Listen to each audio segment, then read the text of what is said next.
नमस्कार प्रणाम, मेरा नाम है दिलुष कुमार और आप सब देख रहे हैं DOI स्टार शॉट। हम सबके बता दें, कुछ दिन पहले एक विवाद हुआ था जिसमें खेसारी लाल यादव पवन सिंह को बूढ़ा बोल दिए थे।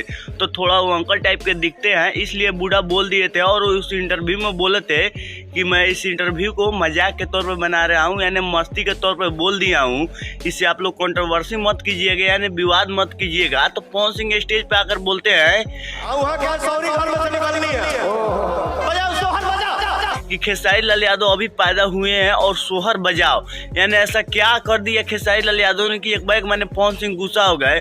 तो खेसारी लाल यादव ने कड़वा जवाब दिया और बोला कि जब तक मैंने तू मरियो जइबो तो तोरा से एगो लड़का पैदा ना हो। तो कि मरियो जो है तो ओकरा घर में सोहर ना हो।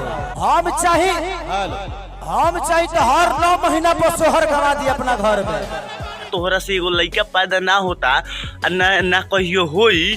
माने छके कहलैबा तू और अपना माने जौन विरोधियन बड़ा नु खेसारी लाल यादव के छक्का कहलन, पर तू सच में छक्का बड़ा। माने हम का कहीं कि माने तोरा से एगो लड़का पैदा नहीं होत, माने तू एगो छक्का बड़ा।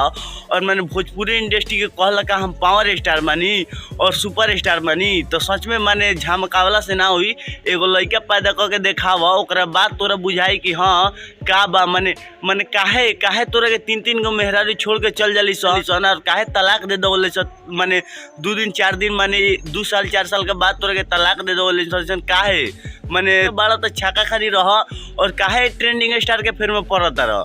माने एकदम माने अथी हो गल बड़ा, का बौरा गल बड़ा। छक्का बड़ा तो छक्का खानी रह ना।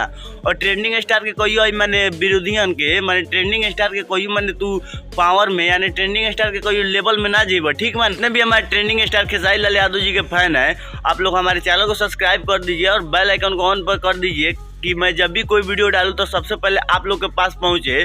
और पवन सिंह को बताइए कि पवन सिंह एक छक्का है। और आप लोग के वीडियो कैसा लगा आप लोग कमेंट बॉक्स में जरूर बताइएगा। चलिए मिलते हैं किसी और वीडियो में, तब तक के लिए बाय बाय। वीडियो देखने के लिए धन्यवाद।